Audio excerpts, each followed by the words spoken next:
توبہ کرنے کے لیے کسی معجزے کا انتظار نہ کیا کریں، بلکہ ہر وقت اللہ کی بارگاہ میں معافی مانگا کریں، اس سے پہلے کہ ہماری آنکھیں اور زبان بند ہو جائے۔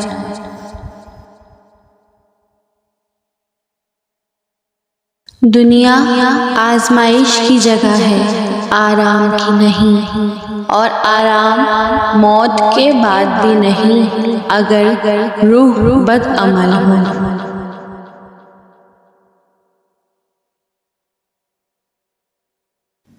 کتنا خوش نصیب ہے وہ شخص جسے گناہ واقعی گناہ لگتا ہو اور وہ اسے چھوڑنے کی طرف میں دن رات دعا اور کوشش کرتا رہتا ہو۔ وہ غم جس کے ملنے پر تمہارا رجوع اللہ کی طرف ہو جائے، اس خوشی سے 1000 درجہ بہتر ہے جس کے ملنے پر تم اللہ کو بھول جاؤ۔